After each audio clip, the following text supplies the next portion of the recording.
Hey everybody, Kyle Olson, Keller Williams Classic Realty Northwest and the Beyond Homes team. Thanks for checking out our November newsletter. Hard to believe, December is Saturday.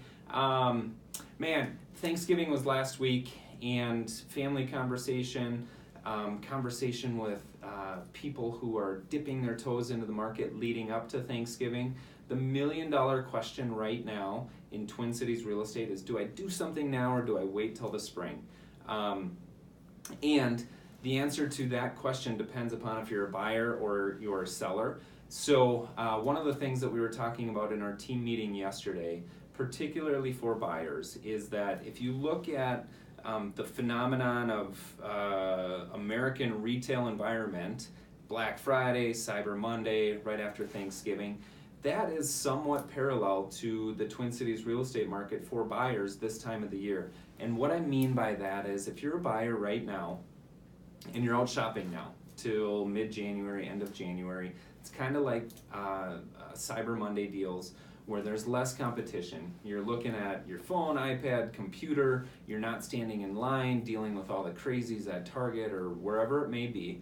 And you're out there to maybe get a deal. And if you wait till the spring from a buyer perspective, that's kind of like Black Friday shopping.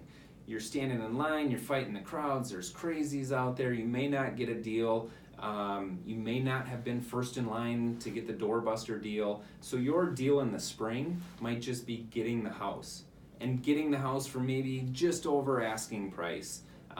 Where now, that Cyber Monday, quote unquote, shopping for homes this time of the year, your deal could look way different on the same house because you have less competition. It could be a leverage and negotiation on the sales price, it could be some closing costs, it could be flexibility on close date. There are more options now because there are serious buyers, but less of them this time of the year. Not to mention interest rates. We're in a rising interest rate environment, so who knows what they'll look like in February, March, April, the quote unquote spring market. So it can be a great time to buy right now. On the sell side, it can look very similar now as it does in the spring. The difference being in the spring, usually sellers think, I'm going to sell in the spring, so let's talk late January, middle of February. So you may have more competition on your street, in your neighborhood, etc. Whereas right now, there's not as many listings, and historically there aren't as many listings this time of the year. So I just had a conversation with somebody that I actually went to high school with this morning.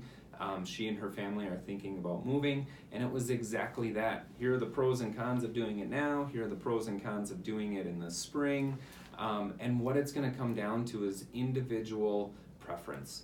Is there a life event? Is there this? Is there that makes sense to do it now or do it in the spring? Because there's not an overwhelming benefit to one side or the other than what I just mentioned. So the answer to the $1,000,000 question, do I wait or do I do it now, depends if you're a buyer or seller. And even then, there's a whole bunch of variables that we can't squeeze into a 2 or 3 or 4 minute video. So if you know of somebody that has said, hey, I know you bought a house or sold a house recently, should I do it now or should I do it this spring?